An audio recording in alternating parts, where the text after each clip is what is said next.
Hello and welcome to another comedian's interview for my blog and podcast, Arichcomiclife.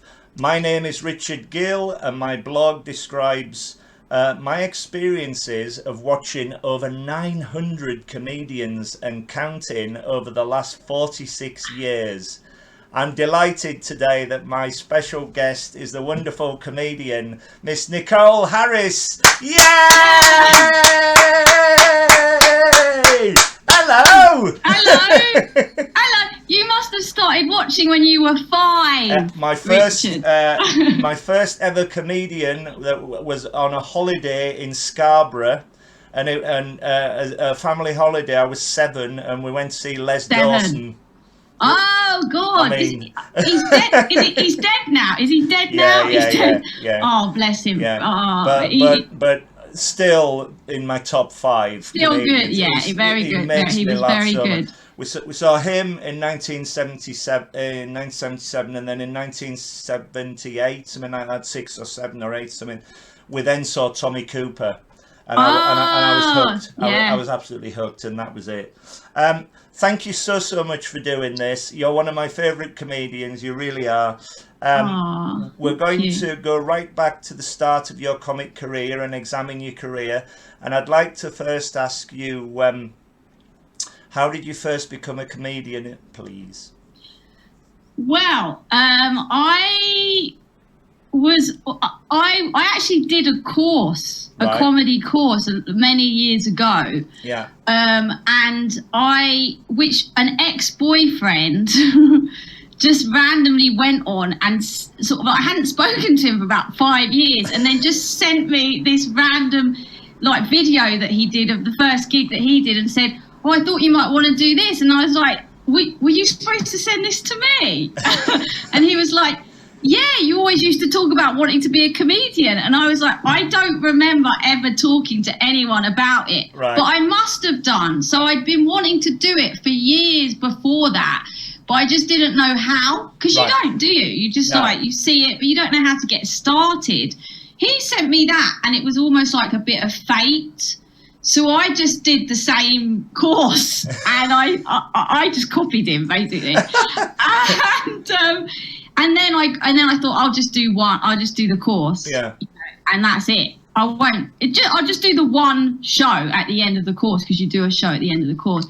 And then of course I got the bug, and I started like that, and it's as simple as that, really. Which course was it, and what year would this be? This was I'm so bad with years, but it was like December 2015. Right. And it was called the Camden Comedy School in Camden. Nice. Camden. Yeah. That's what it said, believe it or not. And I just thought, that'll be nothing.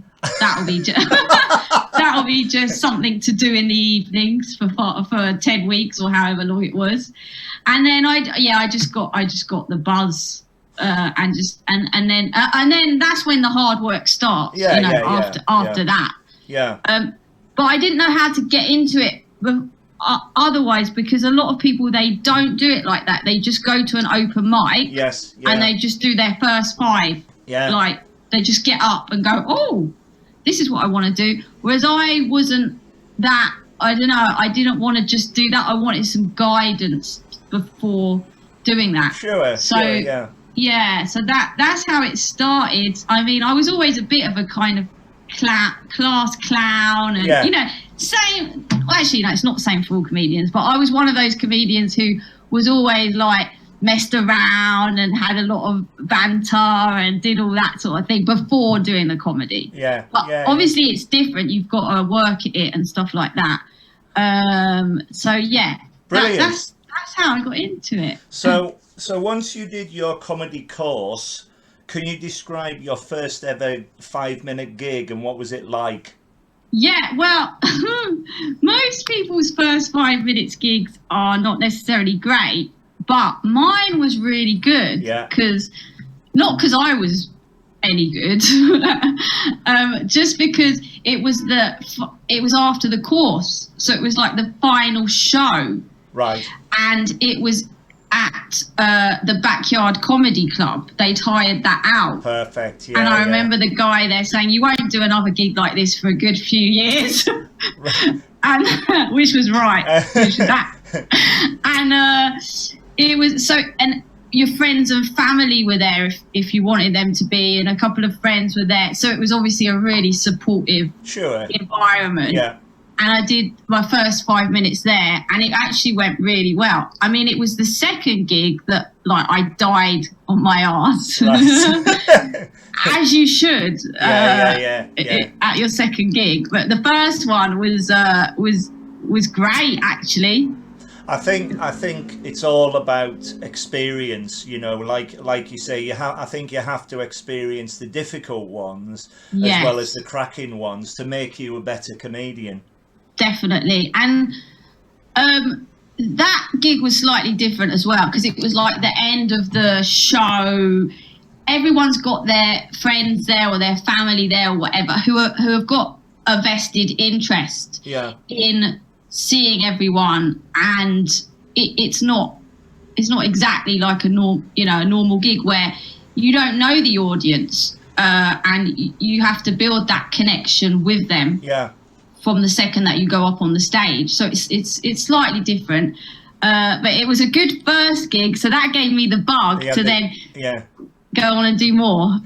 Do you think, was it different when you were playing to a complete room of strangers as opposed to having friends and family in the room as well? Did you feel that? Or oh God, yeah. Right.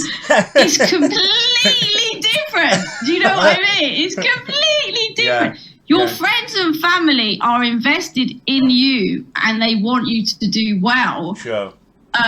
A completely new audience, you have to be good. You have to do well. Yeah. They're not going to give you much leeway. I mean, some audiences are nicer than others, I'll be honest. And you can. I know they say don't judge an audience, don't blame an audience, whatever, but I think you can sometimes. Of course, you know, you have delivered this, or you've created this routine that you think is bulletproof, and then you suddenly wonder why they're not laughing. Is there something wrong? Because one audience isn't, and then the next one is. It's fascinating to watch. In creating my blog, I had to go to I wanted to go to a little writing course, and I was with a load of people who wanted to be reviewers, and the woman said to me, "We forget why we've invited you." And I said, "Well, I'm not a reviewer, I'm not a diarist, I'm not a reporter, I'm not a critique. I'm a member of the audience, and I'm out to have a good time. Yeah. And I think my blog is going to be an enthuse to everybody who can get out there and have a go." And they never bothered me again. They said, "That's exactly why you do it," you know.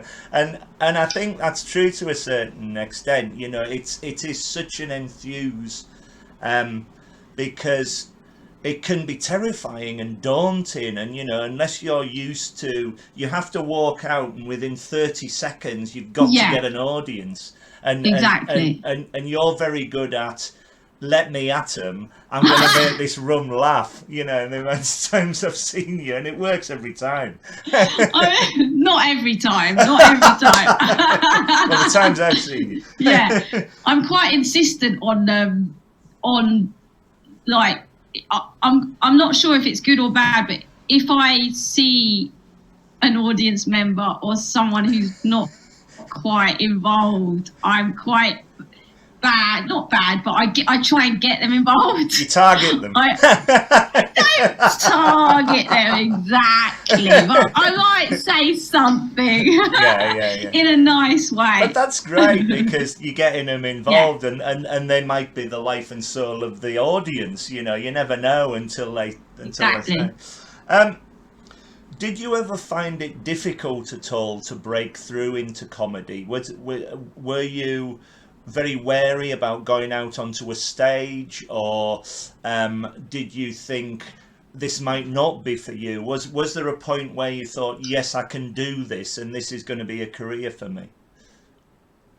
Well, that's a good question. I constantly think this isn't for me.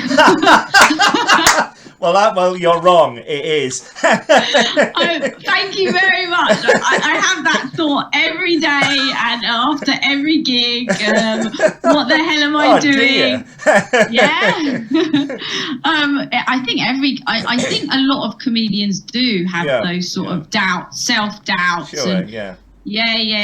And you said, was it difficult breaking through? I'm still breaking through. I think it's always I don't think you ever really know kind of where you are, what level you are. And the bad thing about me, I think one of the bad things, and it's probably the same for everyone, I'm just being very honest, is you do look at other people and go, oh, look where they are. Yeah. Look what gigs they're doing. Should I be there? And they're doing the same to you all the time. Yeah. And it's very much trying to get your headset out of that and just constantly looking forward and going forward. So, every day, all the time, I have those sort of thoughts.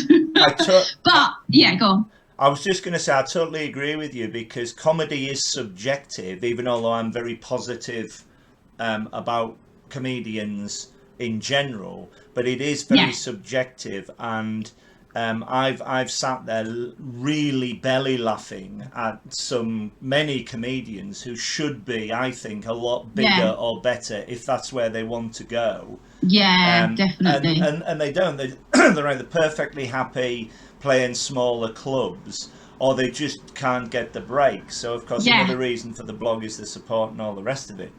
But, that's kind. But I do think, there are so many much better, or so many comedians who are a lot better than they may think they are. And, I think my only advice sitting in the audience is just keep doing what you do, because it must be word of mouth that goes round, or and the audiences do get bigger, and it's wonderful to see. I love watching comedians grow. I've seen like Harry Hill in a tiny room, and then I watched him at the London Palladium, for example. I first saw him 30 years ago. Oh, and, wow. It's a classic example of someone who just kept going, and it's wonderful now he's coming back into the clubs doing the clubs. Yeah.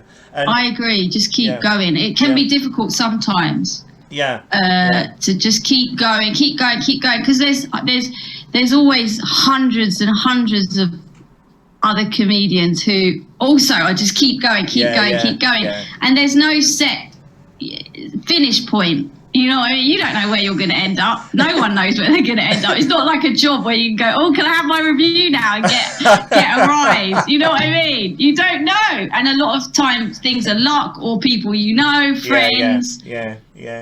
So, what do you like to talk about on stage? Are there specific things you like to talk about, or is it everyday things? Or I will talk about myself. Right. I'm a very narcissistic comedian, as most comedians are. I will talk about myself. I will talk about like my love life. I will talk about like my parents. I'll talk about I'm quite self-deprecating. Yeah. So I'll do that. I also do like talking about you've seen me I will often go off script. I do quite like I was gonna say, I love that. That's your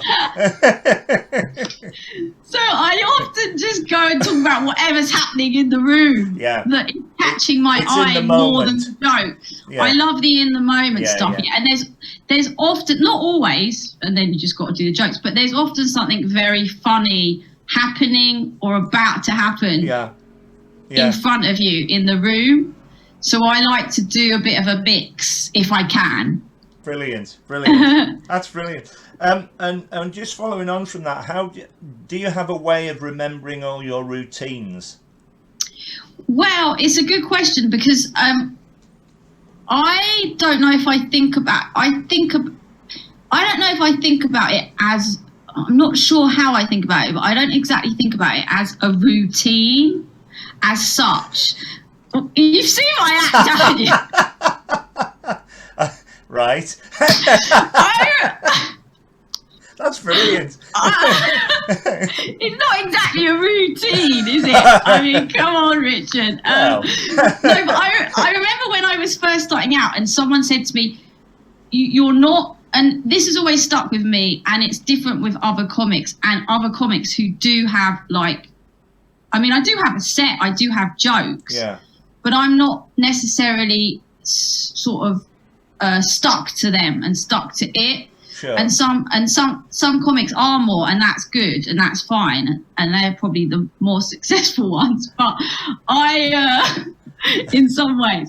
But someone said to me, it's not a script, it's the conversation with the audience. Yeah. And that's how I view it. So it's not like if I don't remember a joke or whatever, I wrote the jokes. They're my babies. They're me. Yeah. I should be able to think of another joke in its place, even if it's not exactly the one that I wanted to do or as good. That's something. fascinating. You know what I mean? Yeah. Because it's a conversation. Yeah. More than that. It's interesting because other than this blog, the most creative thing I've ever done, I wrote a half-hour play, which originally was for the Edinburgh Fringe, and I might yet still take it. Oh, brilliant. But we did it for Comic Relief. We raised a bit of money for Comic Relief, and we did 3 performances. It's called The Applicant, and it's basically about me. It's about a bloke who comes down to London from Carlisle. He's got a very successful girlfriend in London, and he can't get a job. And the play is a series of interviews of him trying to gain his confidence at the interview. So it's him in the waiting room talking to the audience because there's no one else to talk to, and he's panicking. And then he gets interviewed. So it's waiting room interview. And I ran out. I was like a rabbit in headlights. He runs out, and I had written pages of monologue, which I didn't realise is murder to remember. And I ran out and I had to build this story up, and I'm thinking, I've forgotten all that, and I completely forgot the monologue on the first night. And it was the fascinating thing was until my friend came on who was playing all the interviewers, we could then banter off each other and the jokes started and everything.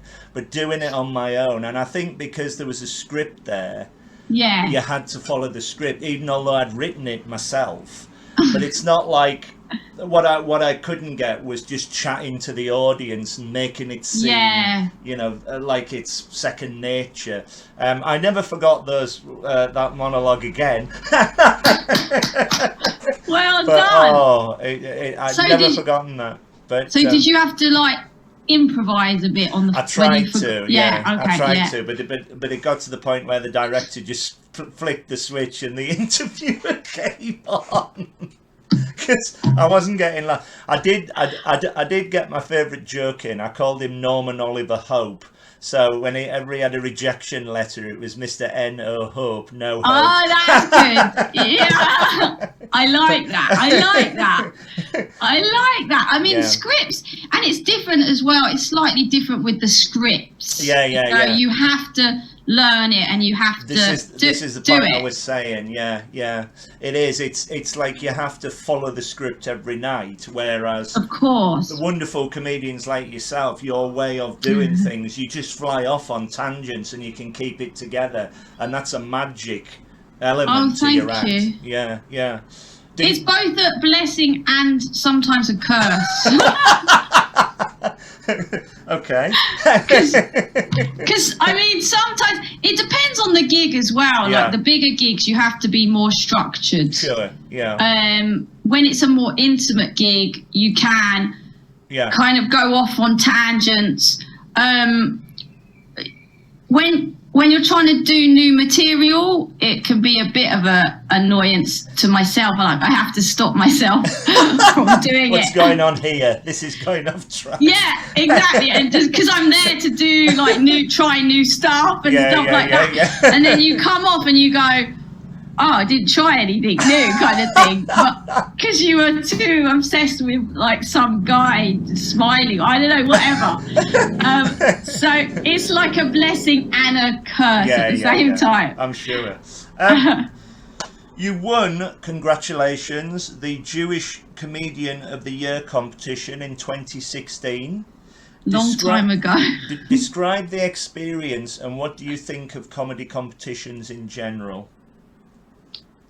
Wow, it was a long time ago. It was in my first year of comedy. Right. Like it was directly after a year I think I'd been doing comedy. So it was like December 2016. Yeah. And I won it. It was a strong final, so I wasn't thinking I was going to win. And then they called my name, and then my mum and dad were in the audience, and it was Jewish Comedian of the Year, and then just to be a typical Jewish mother, my mum stands up and goes, "Yay!" Brilliant. And I'm like, keep it cool. Oh, that's wonderful. So that was nice, and they were happy, and then I was on a bit of a high that night. Obviously, I was really happy. I don't know if it's actually. I don't think it's like the biggest competition, so it's not necessarily. I don't know. I was only in my first year of comedy, so I probably thought, oh, this is going to lead to this and this and that and this and that, and it didn't. All right. Did it give you exposure for certain gigs though? Did it give you extra gigs or not really? I don't think it did. No. I thought it would give me more, right. But it didn't. Don't get me wrong, I'm happy that I've got it. Yeah. And also I might not have used it in the right way because I was very, and still am, but I kind of have to force myself now, very much like, I'm not going to tell anyone, Oh dear, I don't know whether I should have asked the question. Yeah.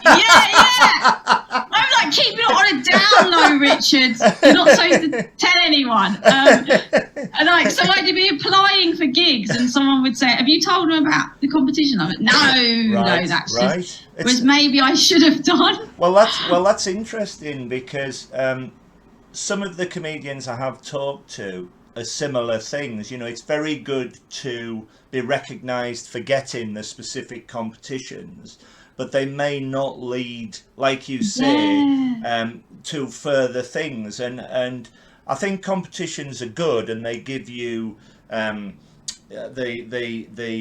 awareness to go on stage and to the experience and everything.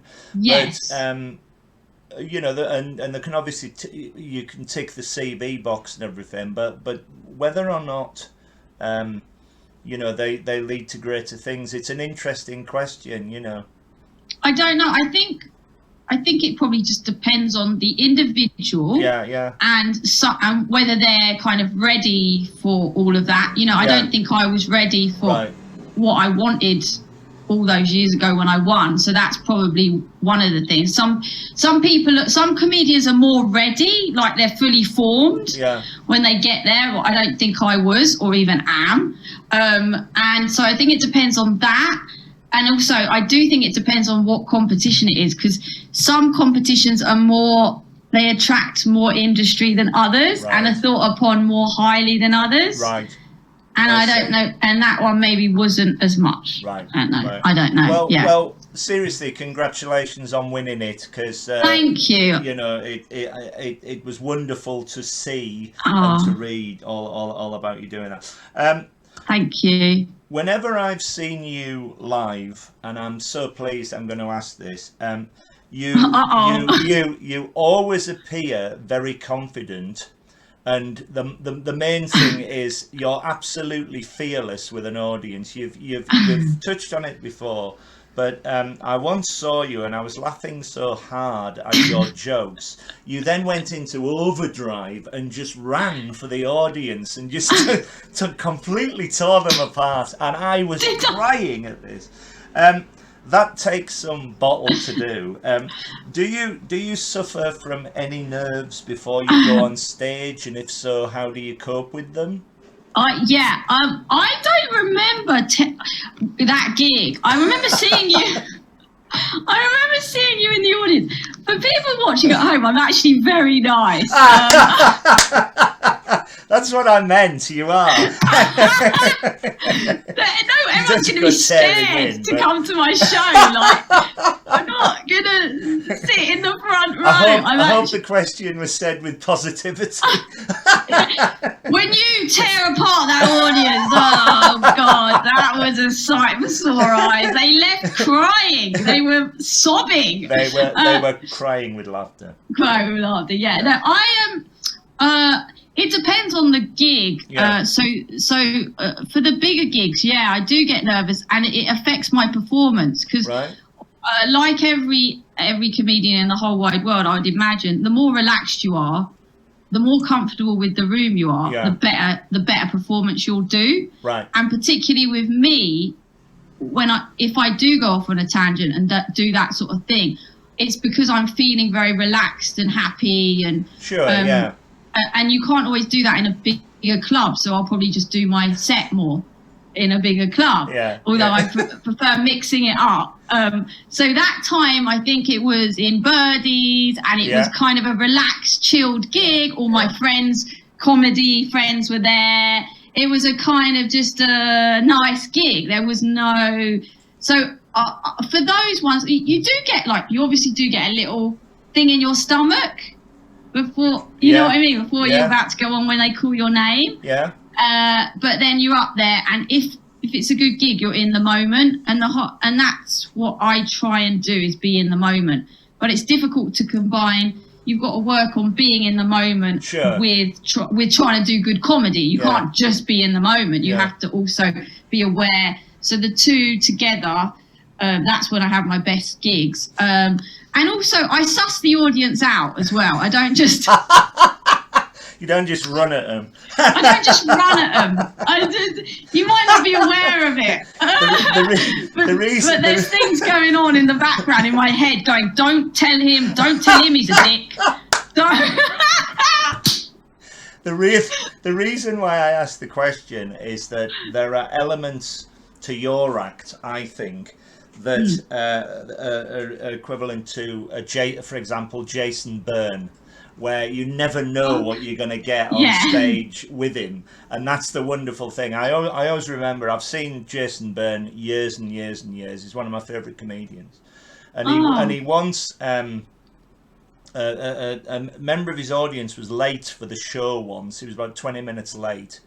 And he dragged him from the audience, put him on the stage, and completely rewound the show to the start. And it was just priceless to see. And I thought, the confidence in doing that is just fantastic. I love it. And you're the same. The reason I asked the question was, on those occasions that I saw you, you were fearless, or you appeared to be fearless.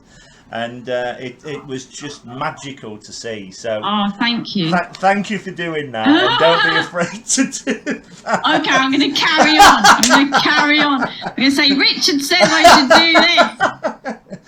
The other day at a gig, I did make a man. I made a random man in the audience. I made him pick me up and carry me. So I am still doing that. Seen that. I'll see if I can put it up. I think I filmed it. Let's move on to Edinburgh. I mean, I'm very fortunate enough to go to the Edinburgh Fringe every year. It's my holiday. And I go for a week, and I see about 50 shows. And I need all of you by the time I come back. I'm exhausted. but I absolutely love it. Can you tell me what your first Edinburgh Fringe was like, and what year was it, and what were you feeling when you went up there? My first Edinburgh Fringe, I just went up with some friends for the weekend to see what it was like. This was in my very first year of comedy. So like, didn't do any shows. I think I did 2 spots or something like that on the compilation shows up there. Sure. And I literally went for the weekend. And I'm a real like homebody. So I was thinking, I'm not going to like this. This is what everyone does. I'm not me. I'm different. Which was absolute bollocks, because I'm no different from anyone else. I'm not special, and I loved it, and then the next year I did a compilation show with some friends, and I decided I'd only go for a week because I'm special and I don't want to do the whole run. It's too much, and so I only did a week, and I literally did. I've never been like this anywhere really. I did not want to go home. I was so upset that I hadn't booked longer. I am exactly like that. As soon as you step off the train at Haymarket, the atmosphere hits you. It is amazing, and it's just one big party for a month. It is if you're in the audience. If you're an act, it's very much a party, then a misery, then a party, then hell, then maybe feeling okay, a bit better, and then hell again, and then feeling so great, and then hell again. It's like that. I've said this to many a comedian on these interviews. I once had a go at stand-up comedy myself, and it was a. I know the guy who runs. I used to know the guy who runs the Free Fringe, and I said, "Have you got anything on?" And he said, "Yeah." He said, "We've got a gong show, an afternoon gong show for old women, for old people in the crowd." Sounds terrible. It was awful. It was on a Monday afternoon. Sounds it was raining, just the worst. And I wrote this script, which was about me crashing cars in my home city of Carlisle. And he loved it. And he said, "Oh, this'll go." So I walked out. There was 3 people in the crowd. And I said, Good afternoon, ladies and gentlemen. People think I look like Eddie the Eagle Edwards, the ski jumper, but I can't see the resemblance myself. And of course, I'm his double. And one bloke at the back of the audience just went, "Sod off!" and gonged me off. And I walked off to my own footsteps. No. That's terrible. And the promoter said, "Have another go. There's another show later." Same thing happened. And I said to him, "Never say never again, but I think my place is in the audience supporting them." Oh, bless you. The worst possible place to start, you should have asked me. The worst possible place for anyone to start is a gong show. Like, it's like even the most experienced comics hate those shows and get gonged off because it's the audience are there to just be against you, just almost. Horrible. Yeah, but that was a learning experience, you know. So now I love. It's interesting because now, of course, I love to sit on a front row, or I love to try and be involved when I can, and it gave me just sitting in the audience. It gave me a massive amount of confidence watching you all, because the more the comedians give off, I think the better the audience feel, and it's much more endearing to them. You know, it's a fascinating thing. I first saw you, as you mentioned before, at Dear Old Birdie's free comedy night. I saw you in 2017 and 2019, where you headlined on both occasions, and I thought you were just wonderful, and I've been a big fan ever since. I've seen you a lot online. I wish I could see you more live, and I will do. I'm determined to when everything opens up again. Get a ticket then. Definitely, Richard. I will. Of course I will. Please, can you describe, if you have one, a writing process and where you get your ideas from for your routines? Well, this is a good question, and the thing is, it's a hard question to answer. In lockdown, I did my own podcast called Show Me Your Bits, which lasted for 3 episodes. And what a title! I didn't. Yeah, show me your bits. Which, by the way, I didn't think of the title. That's someone else. That's another comedian friend of mine. But basically, we were going on Zoom and we were watching their bits, like a 2-minute bit with them. Nice. And then afterwards, we were analysing the bit together. Brilliant. How did you come to that idea and this and that? And I asked, one of my friends was on it, and I said, what's your writing process? And he went through it. And then at the end, when we were offline, I was like, what a stupid answer. I had to go at him. I was like, why couldn't you just give me a straightforward answer? You were telling me 1 minute you're doing this and then you're doing that. It didn't make any sense. I had to go at him. And now you're asking me that question. I feel like I'm going to give you another vague answer. Never. Because it's yeah. I mean, I already have done. I've just spent 5 minutes telling you how I got to about my podcast. But it's difficult to narrow down because I don't just sit there and write, and a lot of comedians do. I did try that for a while, and I think it's a very, very good thing to do, a very good exercise to just sit there with a blank page and just write consciousness and then see if anything funny has come out of it. I have done that. I went through a phase where I was doing that. Nothing funny did come out of it much, but I don't really do that anymore. I do. Ideas come to me through things that happen to me in the day. Yeah.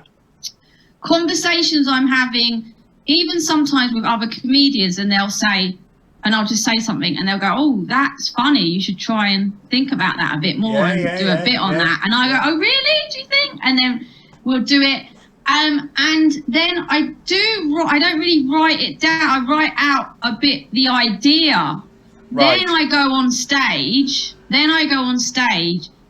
and I haven't got it fully written out exactly, but I've got an idea of what I want to say, and then I try and find where the audience think it's funny. Yeah. And then I kind of develop it on stage. So sometimes I'll say something else that will get a laugh, and I might then use that again, or it could have just been in the moment. And then I'll develop it like that. I was just going to say that it seems to me the way that you approach it, again, it's going back to this in the moment thing. You don't necessarily have a script, but you have a rough idea what you're going to do, and let's just see where that goes. And that's just magical to watch. It really is. It either is or it really isn't. I can't imagine you ever having a bad gig. You're so bubbly. Oh, thank you. That's very kind. I have had bad gigs. I tell you what, sometimes the audience, it's a rare thing, but like sometimes, I think any comic will tell you this. Usually the audience will like sort of, there's people who will like you. Obviously, you can't please everyone all the time. But you have the odd gig, and luckily it's fairly rare, where just everyone hates you. Right. And you go on, and immediately you don't know why. They're just not.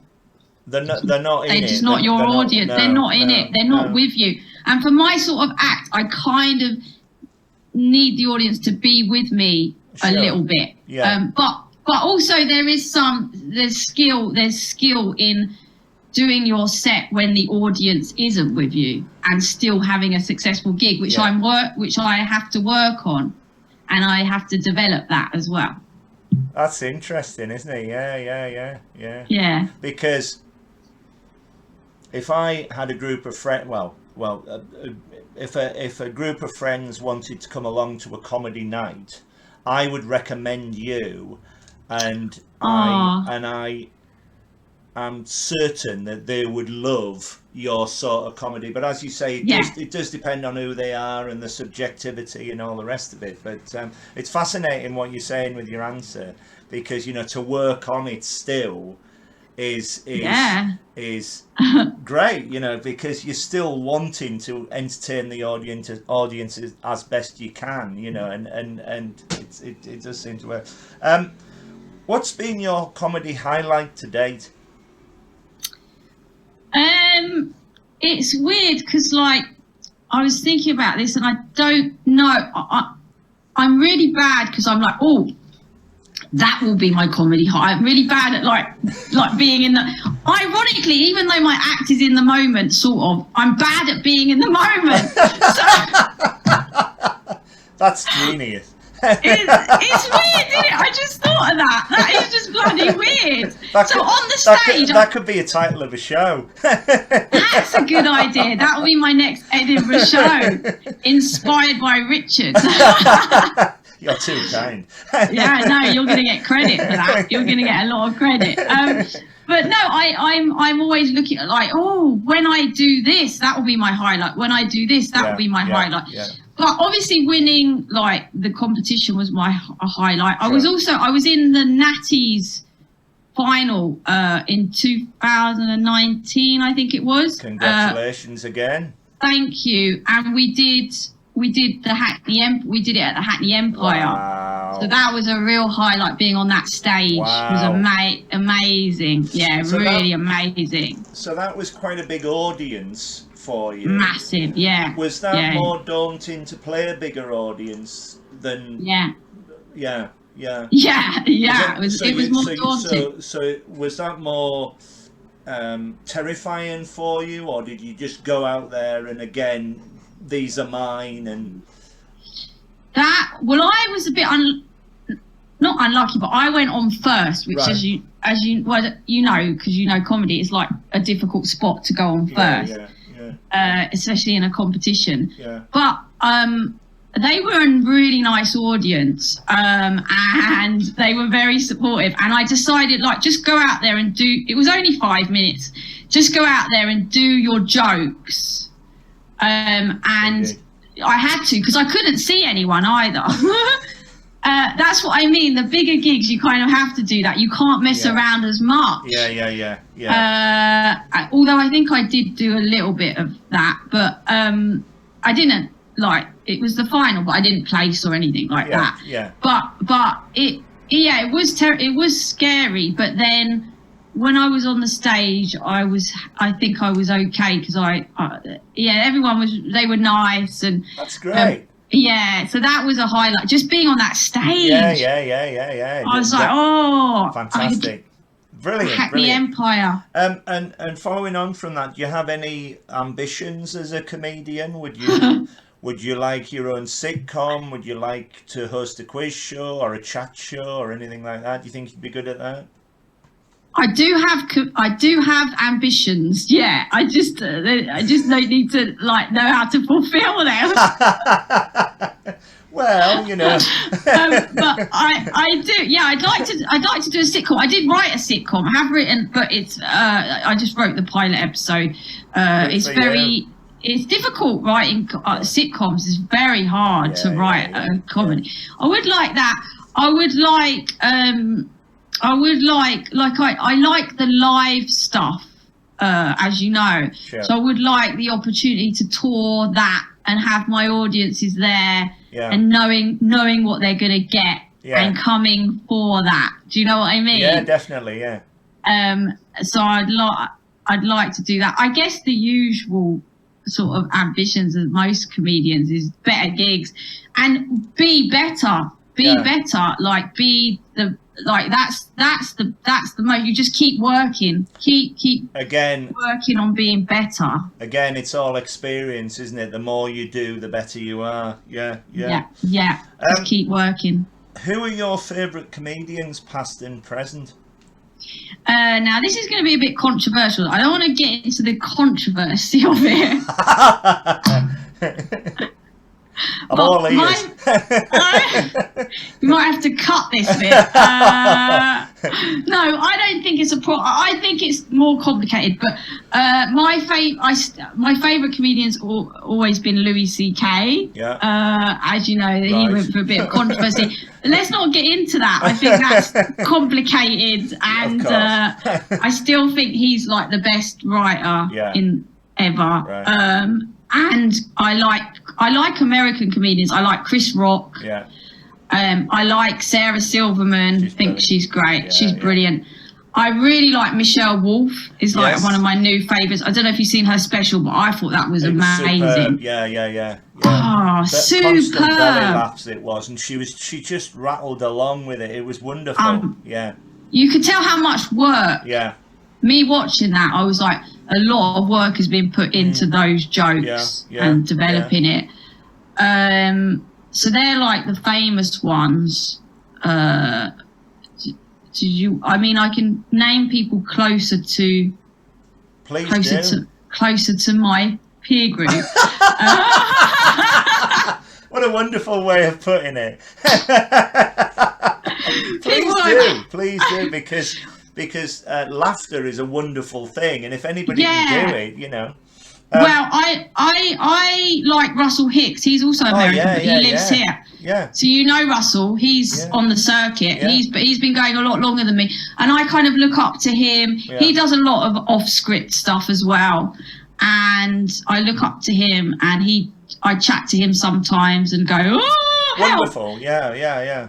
Is he like a mentor? Do you have like a mentor at all or anything like that? I think he is, but I don't think he wants to be.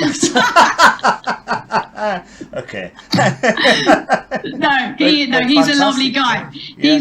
He's it's only like once every year or something. I'll go, oh, Russell, can I have a quick chat with you about something? And he'll be like, yeah, great, love it. No, but he does. He's a really lovely guy. So that's brilliant. That's to me, occasionally. I'm with you on American comedians. My favourite film comedian was Steve Martin. Well, he's Steve Martin. And he had the brilliant run of 10 films with Carl Reiner.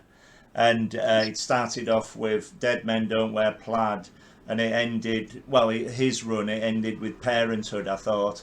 And that block of films that he made, The Man with Two Brains and All of Me and Three Amigos, and I absolutely love all that. And I saw him at the Hammersmith Apollo with his bluegrass band, and he was amazing. That was a highlight for me. I saw Bill Hicks just before he died, and he was extraordinary. I love all the I think the American wisecracking comedians are just phenomenal to watch. I love them. Yeah. And like me, do you go to a lot of gigs as a member of the audience? No. Right. Every comedian I've asked has practically said no. No. The last thing I want to do is go. I have to sit through it every bloody night, and I'm waiting to go on. And you have to sit through so much comedy you don't want to go as a member of the audience. This is me personally. I know some people do. Yeah. Did you have comedy growing up? Did you have comedy around you on the television or the radio? Yeah, I mean, I think I come from a family, my parents are mad. Hopefully they won't mind me saying this. I don't believe that. Yeah, exactly. I mean, what do you expect? I had a boyfriend once, a French boyfriend, and I said he was going to meet my parents, and I said, my parents are a bit mad, by the way, and he said, we just say, I know. I said, how do you know? What do you mean? And he said, les chats font pas les chiens, which means is their expression for the apple doesn't fall far from the tree, which is which means translated like cats don't give birth to dogs. That's where I learnt that expression, because I lived in Paris. So they're a bit mad. So I think I come from a family where, there's always a bit of watching my parents banter with their friends and take the mick and all of that. And then there's comedy growing up. We used to watch Only Fools and Horses every Christmas, so there was comedy growing up, but it wasn't like some comedians who were like, I was obsessed with this when I was growing up. It wasn't like that for me. Yeah. So, and if you're on a comedy bill, do you stay and watch all the other comedians on the bill? Yes, of course I do. I support the comedy. Anyway, I can. No. I mean, well. To be fair, you might be doing 3 or 4 gigs a night, and so you're running around and whatever. Thank you for that excuse. I'll use that the next one. No, I do. It depends on who's on. Like, if there's like, if it's just my friends who I've seen. I mean, you've seen it. You've seen them all the time. So I might stay if like we're going to go grab dinner afterwards or whatever. Yeah. But they're the same as me. If they said to me, if they said to me, I'm going to stay and watch you, I'm like, don't, like, go home, chill out, like, you've seen me a million times. But if there's like a special person on at the end, then I'll stay for that. The reason why I ask those questions is that there's a section in my blog called The Ones That Got Away, and I've written about 25, I think, comedians who I would have loved to have seen but haven't because they've either passed on or I haven't had a chance to see them or whatever. And the reason why I love comedy, I can remember laughing at Morecambe and Wise with the entire family, and I've written and read, I've read everything about them, seen plays about them, but never got to see them live. I would love to have, because for me there's another level again where you're just twiddling your glasses, or if you're Tommy Cooper with the Fairs, or Ken Dodd with the Tickling Stick, or all the great variety comedians of the 70s, and then the big revolution in the 80s with this horrible word alternative, where all these new bigger comedians came in. And it's just been wonderful. It's been a wonderful journey, and seeing comics like you who just light up a room when you go in there. You were easily the funniest thing on at the Birdies nights there, oh, thank you. Anyway, that means a lot. That means a lot. My pleasure. One more thing just before we go. How have you found online gigs as opposed to live gigs, and what do you think is the future of comedy? Have you done many online gigs? I hate online gigs. Right. Really hate online gigs. I think they're terrible.